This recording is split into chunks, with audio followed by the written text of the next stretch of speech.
Hello. Tonight I'd like to talk to you about the principle of everything. The principle of everything being the principle which everything was created from, which the theory of everything is based upon. So I saw a documentary once with Michio Kaku talking about how Einstein, after he died, there was some manuscripts left on his table, and he was trying to find the principle of everything, the unified field theory. And he said Michio Kaku said that he was looking for a principle which was no longer than an inch long when written out and would describe everything in the universe. And then he described how theory of relativity and predicting the movements of the planets and quantum physics were not able to be reconciled because they were so different.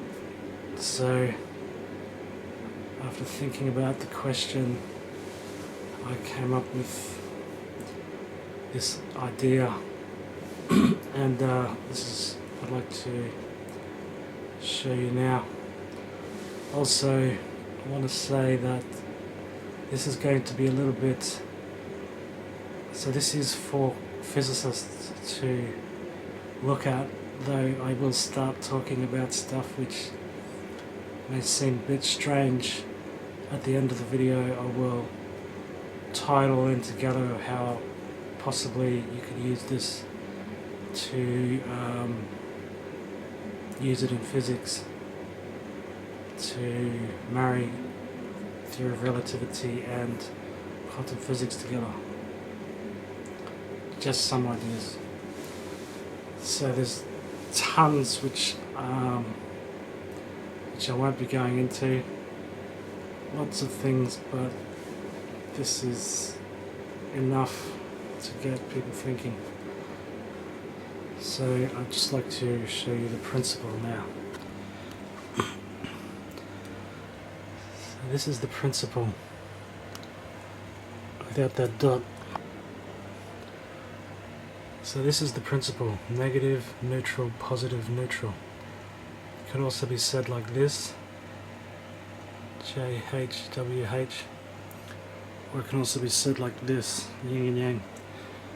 So as you see, the zeros line up with the H's, and it also lines up with the dots. Okay, so this could be called negative, neutral, positive, neutral.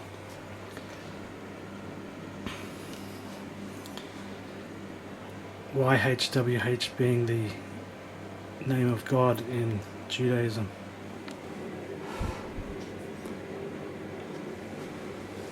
So I'd just like to talk about the number 7 to start with. So the number 7 has been significant in lots of religions and stuff. In Christianity, the 7 days of the week. God created the earth and the world in 7 days, and on the God created the world in 6 days, and on the 7th day he rested. So why is the number 7 so relevant? So before I get to the number 7, I just want to start with the sphere. And the sphere symbolizes infinity in the material world. As a shape, it all shapes fit inside the sphere. So for instance, from the middle point, it points in every direction equally, equal sides from the middle point. So imagine if you had a balloon and you were blowing it up, but it was a square. As the square blew out, it would hit certain points and it wouldn't be able to go any further. But if it was a circle, it could keep going, filling up all the space, meaning that all shapes fit inside the sphere. Another way of looking at this is that if you can imagine that you're in infinite space, floating by yourself, there's absolutely nothing else, just complete space, then from you pointing out to any direction would be equal. Even though it goes on forever, it would equal. So the same with a sphere, from the point of the center to any direction is equal. So therefore the sphere symbolizes infinity. So here is a picture of a sphere. So if we just take the principle, and we know that a sphere has like length, width, height sort of thing. So if we divide it by the principle, length, width and height, yeah, there are three. So it's negative, neutral, positive, 3 points, and then it's a neutral, it's time and space. And then negative, neutral, positive, neutral, time and space. And then from back to front, negative, neutral, positive gives us 6 points of infinity, plus the middle point being the 7th point, so giving us the number 7. So this is why the number 7 is so significant, because it's after you break the principle down on a sphere, it gives us 6 points to infinity plus the 7th, the middle point. And so yeah, so the principle has 4 parts to it: negative, neutral, positive, neutral. So the neutral is time and space, like the last neutral is time and space. So it's like 3 dimensions, length, width, height, and then it's all in time and space. So that's why it's negative, neutral, positive, and then neutral's up here. Negative, neutral, positive, neutral. Negative, neutral, positive, neutral. Okay. So now that we understand that the 7 comes from the sphere, and the sphere symbolizes infinity, so 7 symbolizes infinity. So now what I'd like to show you is that the human body also symbolizes infinity. So I'd like to talk about the how the human body also symbolizes infinity, and it symbolizes infinity by also being made out of 7 points or 7 parts. So if you imagine the body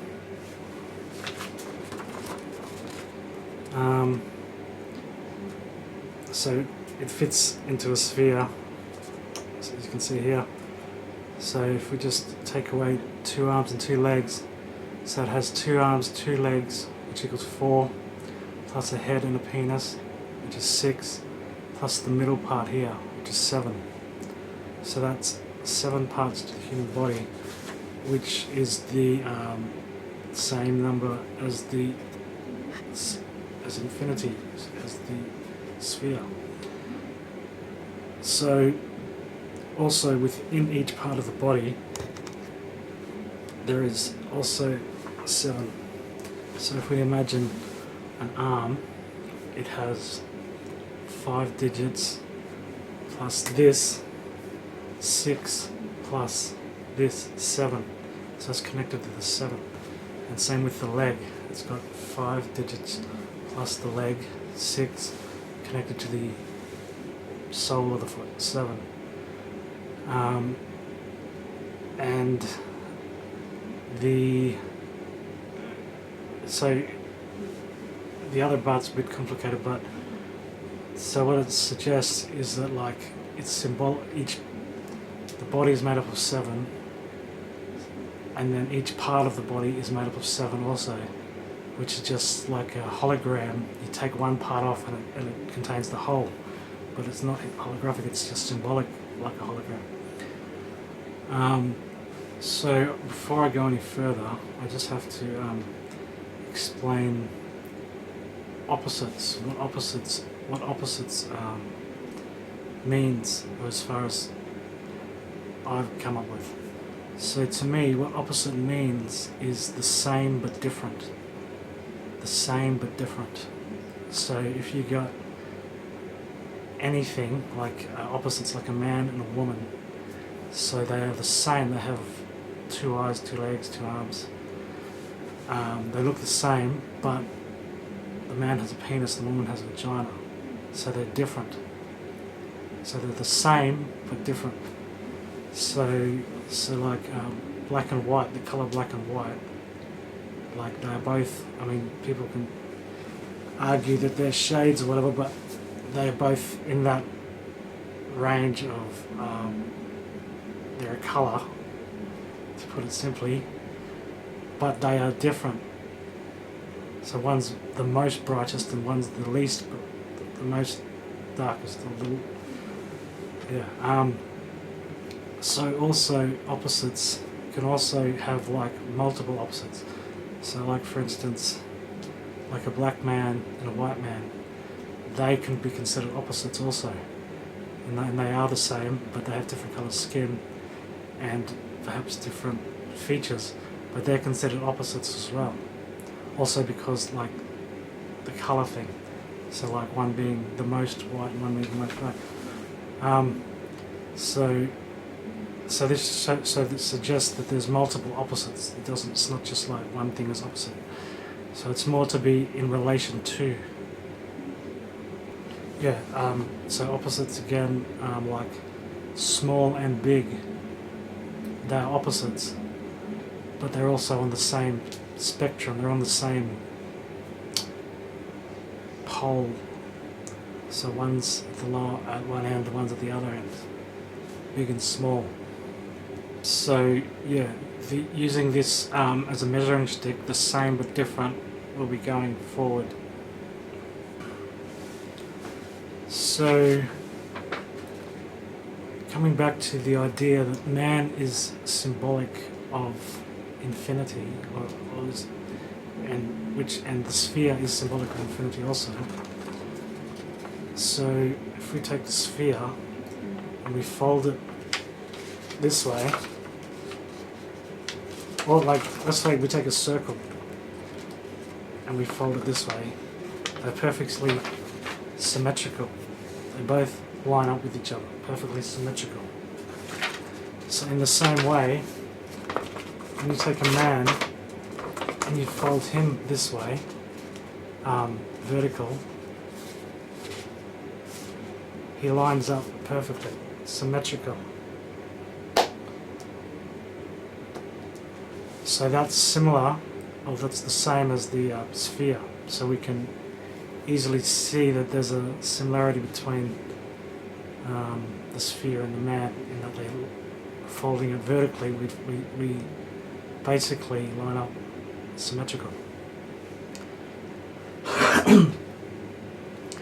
Now, if we take a man, 2D, and we fold him this way, okay, so yeah, so if we take a man and we fold him this way, it's vertical, and it's easy to see they are opposites. So they are the same but different. They are literally identical in that they're symmetrical, but they're different in that this is the left hand, this is the right hand, and they are, like, they don't match up this way, but folded this way they do. So they are the same but different. They are opposites. Left and right, opposites. Now if we take a man and we fold him down this way, horizontally from the middle, he doesn't line up, like, it's not symmetrical. But are they still opposites? Can we still use the term the same but different? Well,